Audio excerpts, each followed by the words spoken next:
गोस्वामी तुलसीदास जी ने अपने रामचरितमानस का, राम कथा का नाम रामचरितमानस क्यों लिखा? बल्कि उनके लिखने से पहले रामायण सतकोटि अपारा, अनेक अनेक प्रकार की रामायण थी। वाल्मीकि जी ने भी अपने राम कथा का नाम क्या दिया? रामायण। लेकिन गोस्वामी तुलसीदास जी कहते हैं कि रामायण नहीं है, ये क्या है? रामचरितमानस है। तो उनसे पूछा, गोस्वामी जी, रामायण में और रामचरितमानस में भेद क्या है? तब गोस्वामी जी मुस्कुराते हुए कहते हैं कि देखो, रामायण किसे कहते हैं? राम जमा अरण, राम भगवान, अरण संस्कृत में घर को कहते हैं। तो जो राम का घर है वही है रामायण। तो और के द्वारा लिखी हुई राम कथा रामायण है, राम का घर है। लेकिन मेरी रामचरितमानस राम का घर नहीं है। क्यों? मेरी राम कथा क्या है? रामचरितमानस। अरे राम का घर नहीं, बल्कि राम के चरित्रों का समुद्र है, मानस है। अच्छा, तो राम के घर में और राम के चरित्रों के समुद्र में क्या भेद है? तो कहते हैं देखो, और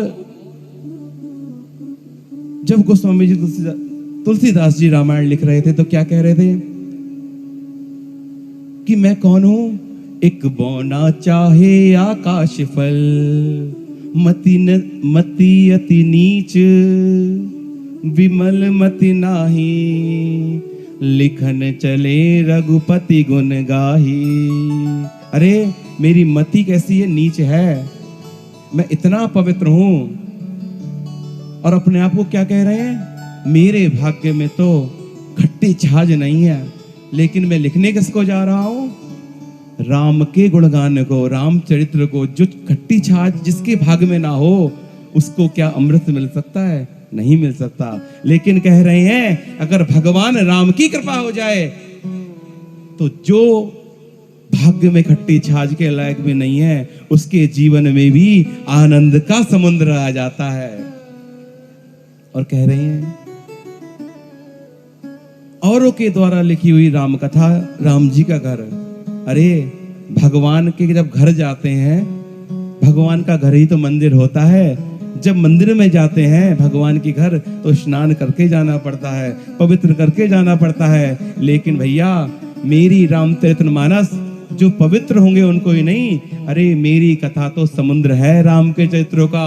और समुद्र में कोई शुद्ध अवस्था में नहीं जाता। अरे कोई कैसा भी आ जाए, कोई कलिमल ग्रसित जीव आ जाए, लेकिन जैसे ही राम कथा का आश्रय लेगा, रामचरितमानस का आश्रय लेगा, वो एक बार में ही पवित्र हो जाएगा।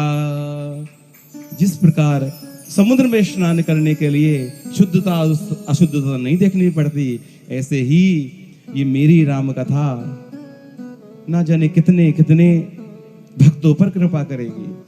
और देखिए आज भी वाल्मीकि के द्वारा जो रामचरितमानस है उसका इतना विस्तार नहीं, लेकिन आज भी घर घर में पूछो भैया राम कथा किसकी सुनते हो, राम कथा किसकी पढ़ते हो? गोस्वामी तुलसीदास जी की। बोलो गोस्वामी तुलसीदास जी महाराज की।